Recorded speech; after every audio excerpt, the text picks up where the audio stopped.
पाकिस्तान मुनीर सेना लगातार आतंकवादियों को जम्मू कश्मीर में भेज रही। वैसे जम्मू कश्मीर में आतंक पर प्रचंड प्रहार जारी है। जम्मू कश्मीर के कुपवाड़ा के केरन सेक्टर में सैनिकों और आतंकवादियों के बीच मुठभेड़ जारी है। इस मुठभेड़ में सुरक्षा बलों ने 2 आतंकियों को ढेर कर दिया। जानकारी के अनुसार 7 नवंबर को एजेंसियों को घुसपैठ के संबंध में इनपुट मिला, जिसके बाद कुपवाड़ा के केरन सेक्टर में एक संयुक्त अभियान शुरू किया गया। सर्वे अभियान के दौरान सतर्क सैनिकों ने इलाके में संदिग्ध गतिविधि देखी और तुरंत सावधान हो गए। आतंकवादियों का पता चलते ही जवानों ने पोजीशन ले ली और उन्हें घेर लिया। परिणाम स्वरूप आतंकवादियों ने अंधाधुंध गोलियां भी चलाई। कुपवाड़ा में जारी मुठभेड़ को सेना ने ऑपरेशन पिंपल नाम दिया है। पाकिस्तान और उसकी सेना जम्मू कश्मीर में फियादिन हमले की साजिश रच रहे हैं और आतंकवादियों को सीमा पार ढकेलने की कोशिश कर रहे हैं। खुफिया एजेंसियों के अलर्ट के बाद सुरक्षा बलों ने एलओसी और अंतर्राष्ट्रीय सीमा पर चौकसी और कड़ी कर दी है। और देखिए, कहीं ना कहीं आतंक का जो प्रहार है, पाक को करारा जवाब देने की बारी है अपनी हरकतों से, क्योंकि पाकिस्तान बाज नहीं आ रहा। आपको बता दें, एलओसी पर घुसपैठ की बड़ी साजिश जो है वो भारतीय सेना ने नाकाम की है, क्योंकि अपनी हरकतों से पाकिस्तान बाज नहीं आ रहा और जम्मू कश्मीर के कुपवाड़ा इलाके में जो मुठभेड़ है वो लगातार हो रही है। एलओसी पर घुसपैठ की बड़ी साजिश को नाकाम किया गया है। आतंकवादियों और सुरक्षा को बलों के बीच में लगातार मुठभेड़ हो रही है। कुपवाड़ा के केरन सेक्टर में भी भारी गोलीबारी हो रही है। मुठभेड़ में 2 आतंकी ढेर किए गए, जबकि कुपवाड़ा में जारी मुठभेड़ को सेना ने ऑपरेशन पिंपल नाम दिया है। ऑपरेशन सिंदूर से मात खाया पाकिस्तान फिलहाल बौखलाया हुआ नजर आ रहा है और देखना यह होगा कि किस तरीके से आने वाले समय में जो परिस्थितियां बन रही हैं, क्या भारत की तरफ से कुछ बड़ा यहां पर कदम उठाने की तैयारी है, ये देखना होगा। तो आपको बता दें कि जो पाकिस्तान है वो अपनी हरकतों से बाज नहीं आ रहा और शायद ये पाकिस्तान का आप समझिए एक तरह से प्रकृति है, उसकी नेचर ही ऐसा है। और हमारे साथ कर्नल रिटायर्ड वीके साही जी जुड़ गए, रक्षा विशेषज्ञ। बहुत स्वागत है sir, very good afternoon. Sir, मेरा पहला सवाल ये है कि जिस तरह से भारत ने ऑपरेशन सिंदूर किया और भारत के रक्षा मंत्री समेत जो तमाम बड़े अधिकारी, उन्होंने यही कहा कि ऑपरेशन सिंदूर फिनिश नहीं हुआ है, मतलब ये इट्स गोइंग ऑन प्रोसेस। अब कुल मिलाकर जो पाकिस्तान की सिचुएशन है, जो पाकिस्तान है वो बाज तो नहीं आ रहा, क्योंकि बहावलपुर से तस्वीरें सामने आई थी, वहां पर कुछ आतंकवादी थे जो भड़काने की कोशिश कर रहे थे। कुल मिलाकर पाकिस्तान क्या चाह रहा है और क्या भारत अब ऑपरेशन जो सिंदूर 2.0 को लेकर बहुत ही सीरियस है पाकिस्तान के लिए? आप ठीक कह रही हैं। ये मेरा ख्याल पाकिस्तान का कुछ फितरत या स्वभाव ऐसा है कि वो हैप्पीनेस में हैप्पी नहीं होते, शांति में शांत नहीं रहते और शायद जो जख्म उन्होंने ऑपरेशन सिंदूर के दौरान पाए हैं, जो उनका नुकसान हुआ है, वो घाव उनके भरे नहीं है, वो जख्म चाट रहे हैं। और शायद ये भी है कि कुछ हद तक वो अपने जो तंजीमें हैं दहशत की, उनके ऊपर उनका कंट्रोल नहीं है। पाकिस्तान की प्रायोरिटीज़ अब उल्टी हो गई हैं। मैं समझता हूँ उनके फ़ौज के नीचे जो आईएसआई है वो ज़्यादा डिसीज़न लेती है और ऐसे आईएसआई के डायरेक्टली नीचे लश्कर तैयबा, हिज़्बुल मुजाहिदीन या अलग अलग बदले हुए नामों से ये जो तंजीमें काम कर रही हैं दहशत का, शायद इन लोगों की आवाज़ ज़्यादा चलती है बजाय पाकिस्तान की फ़ौज, जो शायद सेकेंडरी रोल में आ गई है अब। और ऐसी सूरत में जब दहशतगर्द कुछ हरकत करते हैं तो वो शायद पाकिस्तान के कंट्रोल के बाहर है, क्योंकि अब तक हम यही समझते आए थे कि दहशतगर्दी उनकी एक नेशनल पॉलिसी है, उसमें भी कुछ बदलाव नज़र नहीं आता। पर ये जो कुपवाड़ा का इंसिडेंट कश्मीर में हुआ, ये अब साफ दर्शाता है कि जो सज़ा इनको मिली थी वो बहुत काफ़ी नहीं थी। शायद वो इससे ज़्यादा बड़ी सज़ा के हकदार हैं और इसलिए ये उकसाने वाली जो गतिविधियां कर रहे हैं, दहशतगर्दों को इन्फिल्ट्रेट कराकर अंदर भेजना, तो साफ सबूत है इस बात का कि वो कोई और बड़ी हरकत को अंजाम देना चाहते थे, जिसको विफल किया हमारी सेनानियों ने, हमारी सेना ने, हमारे बॉर्डर के रक्षक ने। और उनको अंदर घुसने नहीं दिया, सरहद के पार ही उन्हें ढेर कर दिया। अब जो ये एलओसी पर का इलाका है, ये एलओसी पर जो हरकत हुई है, ये साफ दर्शाती है कि उनकी नीयत अभी भी क्लियर नहीं है और शायद एक बड़ी पनिशमेंट की आवश्यकता उनको लग रही है। इसके साथ ही अगर हम ओवरऑल सिनेरियो पूरा सीन देखते हैं तो उन्होंने कहा था ये तो कि अब की बार हम तमाशा ईस्ट से करेंगे। मेरी अपनी नज़र में हमें वेस्ट पर ध्यान रखना चाहिए था और वैसा ही हुआ। उनकी हरकतें सर क्रीक पर होने लगी, जहां पहले चाइनीज़ हरकत देखी जाती थी। अब शायद जब से मियां मुनीर ने वो रेयर अर्थ वगैरह का लालच दिया है, तो अब वहाँ कुछ अमेरिकन प्रेजेंस भी देखी गई थी। ऐसी सूरत में शायद सर क्रीक का इलाका एक्टिव हो जाए, जहाँ से उन्होंने 26/11 के लिए बोट्स लॉन्च किए थे। हमारे सेनाध्यक्ष ने बड़ा क्लियर कहा है कि कराची का रास्ता सर क्रीक से ही जाता है और वहाँ से दूरी कोई बहुत ज़्यादा नहीं है। तो एक जो सीन पूरा बन रहा है वेस्ट में पाकिस्तान के लिए, अब उनकी संधि भी नहीं हो रही, उनका सीज फायर भी नहीं हो रहा और उधर से तालिबान भी मानने को तैयार नहीं है।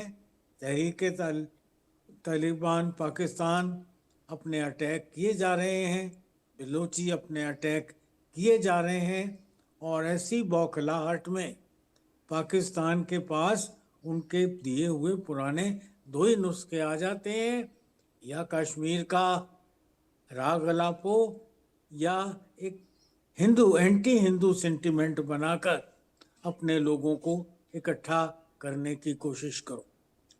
तो मजबूरी है या उनकी बौखलाहट है या उनकी मक्कारी है। कुल मिलाकर बात बड़ी क्लियर है कि उन्होंने एक बार फिर दहशतगर्दी का रास्ता अपनाया है और जैसे हमने डिक्लेयर अभी तक किया था कि ऐसा कोई भी मौका आने पर हम उनको पहले से बढ़कर सजा देंगे और कोई बड़ी बात नहीं कि कोई बड़ा समाचार आने वाले चंद दिनों में हमें मिल जाए। अच्छा, और सर कहीं ना कहीं ये भी देखेंगे कि किस तरह से इस पर और आगे बात होती है। हमारे सहयोगी अजय की भी मौजूदगी है। अजय, देखिए सीमा पर हलचल काफी तेज है क्योंकि पाकिस्तान कुछ कर नहीं पा रहा तो घुसपैठियों को भेज रहा है, आतंकवादियों को भेज रहा है। पिछले कुछ समय से हमने देखा है लगातार कई आतंकवादियों का सफाया भी किया गया है। अभी क्या स्थिति एलओसी पर बनी हुई है और पाकिस्तान की तरफ से किस तरह से जो तस्वीरें वो सामने आ रही हैं? इंडिया न्यूज पे हमने पहले भी बताया है कि कैसे पाकिस्तान के कब्जे वाले कश्मीर में लगातार आतंकियों की मौजूदगी देखी गई थी और अभी 2 दिन पहले ही इंडिया न्यूज पे बताया, हमने दिखाया कि कैसे किन किन इलाकों में लाइन ऑफ कंट्रोल के दूसरी तरफ जो है वो आतंकी बैठे हैं। और बीती रात की बात है जब कुपवाड़ा के केरन सेक्टर से घुसपैठ की कोशिश हुई और उसे नाकाम कर दिया गया। एक आतंकी कमांडर और एक उसका सहयोगी जो है वो मार गिराया गया है।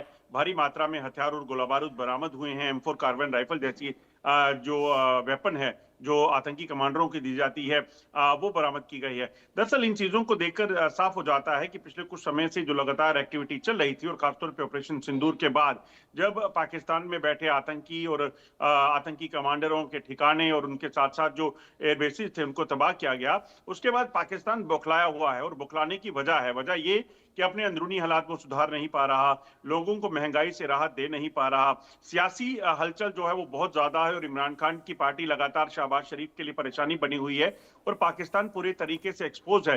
चाहे वो पॉलिटिकल तरीके से देखें या फिर इंटरनेशनल कम्युनिटी में देखें कि किस तरीके से एक टेरर स्टेट बन चुका पाकिस्तान आतंकियों को पनाहगार बना हुआ था। ऐसे में उसको एक ऑप्शन जो मिला है वो सिर्फ और सिर्फ अमेरिका का सहयोग जो उसे लग रहा है कि अमेरिका उसके साथ खड़ा है, इसीलिए वो एक बार फिर से जम्मू कश्मीर और भारत में आतंकी गतिविधियों को तेज करने की सोच रहा है। उसके पीछे की वजह मैं बताऊं वो साफ है। पाकिस्तान जानता है कि वो डायरेक्ट वॉर नहीं कर सकता। पाकिस्तान ने भारत के साथ जब जब जंग करने की कोशिश की, पाकिस्तान को तबाही के अलावा कुछ नहीं मिला। चाहे वो 61 की बात हो, 71 की बात हो, जब भी पाकिस्तान के साथ जंग हुई, कारगिल हो, ऑपरेशन सिंदूर हो, तो ऐसे में पाकिस्तान अगर कुछ कर सकता है तो वो आतंकियों के जरिए यहाँ पर डिस्टर्बेंस पैदा करने की कोशिश कर सकता है। जो इनपुट है, पीओके में लगभग 120 के करीब आतंकी जो हैं वो बैठे हुए हैं। इनको पाकिस्तानी सेना के कमांडो जो हैं उन्होंने ट्रेनिंग दी है, और खासतौर पे जंगल वॉरफेयर की ट्रेनिंग इनको दी गई है, और इन आतंकियों को जम्मू कश्मीर में दाखिल कराना चाहता है। जो कुपवाड़ा केरन का इलाका है, उड़ी का इलाका है, पुंछ के सामने वाला जो इलाका हमीरपुर का पड़ता है, राजौरी के सामने जो कोटली का इलाका पड़ता है, इन इलाकों में जो है आतंकियों की मौजूदगी को देखा गया है। यहाँ पर इनके लॉन्च पैड्स हैं, कैंप्स हैं, जहां पर इनको रखा गया है, और भारतीय सेना को इस चीज की पूरी खबर है।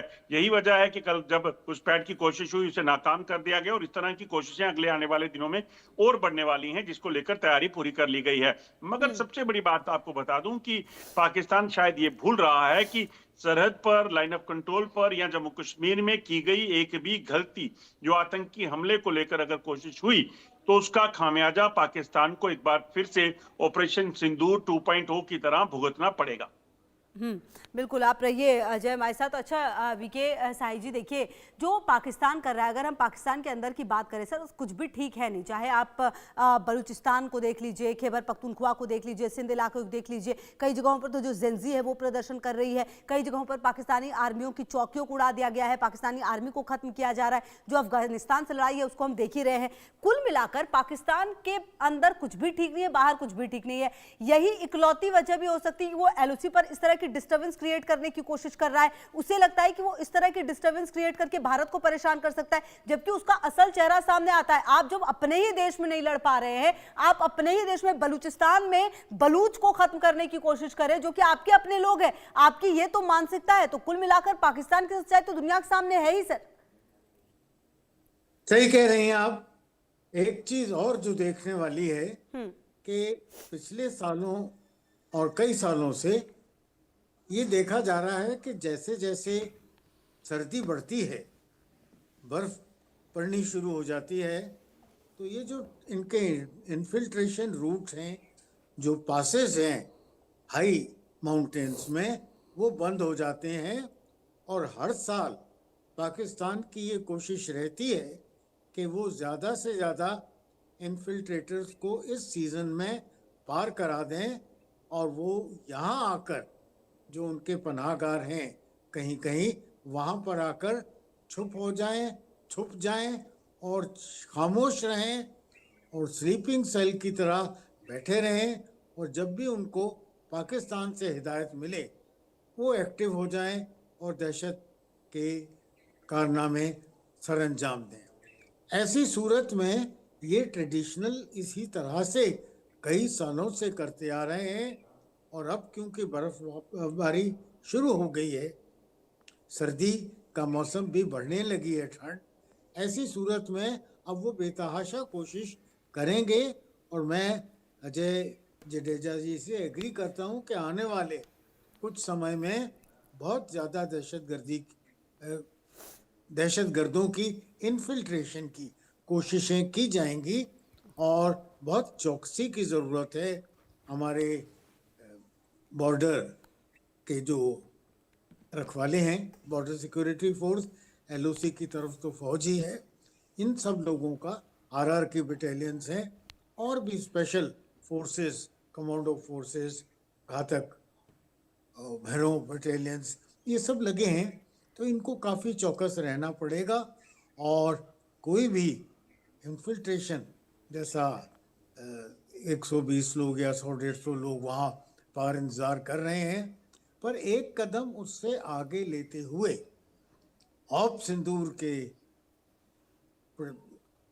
परोक्ष में, ऑप सिंदूर के प्लानिंग में, जिस तरह से हम सोच रहे थे शायद हमें घुसकर उनको उनके लॉन्चिंग पैड्स में तबाह करने की ऑप्शन पर भी न सिर्फ सोच विचार बल्कि कुछ एक्शंस लेने पड़ेंगे।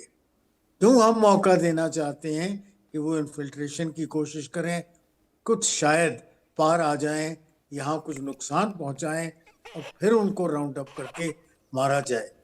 निप the evil in the bud, उनको घर में घुसकर ही मारना चाहिए, जैसा हमारे प्रधानमंत्री ने कई बार दोहराया है। ठीक है। अच्छा तो अजय आने वाली सर्दियों में ठंड नहीं, जी शायद कुछ ऑपरेशनल गर्मी भी नजर आएगी। ठीक है सर, जी। इसी पर हम अजय जो है हमारे सहयोगी अजय, देखिए जो बात वीके साई सर कह रहे हैं कि ये वाली जो सर्दी है वो ठंड नहीं बल्कि कुछ अलग तरह की गर्मी लेकर आएगी, क्योंकि जिस तरह की स्थिति फिलहाल बॉर्डर पर नजर आ रही है, भारत की तैयारी तो पूरी है। अगर इस बार पाकिस्तान ने कोई भी माकद की तो भारत ने जो लिहाज कर लिया था, शायद थोड़ा हाथ को रोक लिया था ऑपरेशन सिंदूर में, वो इस बार नहीं होगा। ये बात रक्षा मंत्री ने ही क्लियर कर दी है। देखिए, बिल्कुल आप दुरुस्त कह रही हैं। जिस तरीके से लगातार पाकिस्तान की हरकतें रुक नहीं रही, पाकिस्तान लगातार आतंकी घुसपैठ करवाता है, पाकिस्तान सरहद के इलाकों पे सिविलियंस को टारगेट करता है, सेना को आईडी लगाकर या फायरिंग के जरिए नुकसान पहुंचाने की कोशिश करता है, तो ऐसे पाकिस्तान को बर्दाश्त करना या उसे बख्श देना जो है, मुझे लगता है कि वो अब ज्यादा देर नहीं चलेगा। ऑपरेशन सिंदूर में, पहलगाम के बाद जो ऑपरेशन सिंदूर हुआ, उससे पहले जो एयर स्ट्राइक हुई, उसके पहले अगर बात करें तो जो बॉर्डर रेड्स की गई थी, ये सारी चीजें जो हैं अगर आप देखें तो ये पाकिस्तान देख चुका है। मगर पाकिस्तान ने अगर आप देखें तो एक चीज को अगर महसूस किया है तो ठीक है, नहीं तो पाकिस्तान को इसका खामियाजा भुगतना होगा। पहली बार जब हुआ तो आपको बता दूं कि क्रॉस बॉर्डर रेड्स जो है वो की थी भारतीय सेना ने, जब दूसरी तरफ जाके सर्जिकल स्ट्राइक किया गया और पाकिस्तान की चौकियों पर बैठे आतंकियों को मार गिराया गया। दूसरी बार जब किया तो पाकिस्तान के भीतर जाकर एयर स्ट्राइक की गई और एयरबेसिस को तबाह किया गया, आतंकी ठिकाने जो हैं वो तबाह किए गए। और तीसरी बार ऑपरेशन सिंदूर हुआ जब पाकिस्तान में जो टेरर के लॉन्च पैड थे, हेडक्वार्टर थे, उनको खत्म किया गया। अब 3 बार में पाकिस्तान ने देखा कि भारत कैसे एक एक कदम आगे बढ़ा है, मगर अगली बार कदम जो उठाया जाएगा वो कदम पाकिस्तान जैसे और आतंक के सर कुचलने को लेकर हो सकता है। इस चीज को पाकिस्तान को नहीं भूलना चाहिए, क्योंकि अगर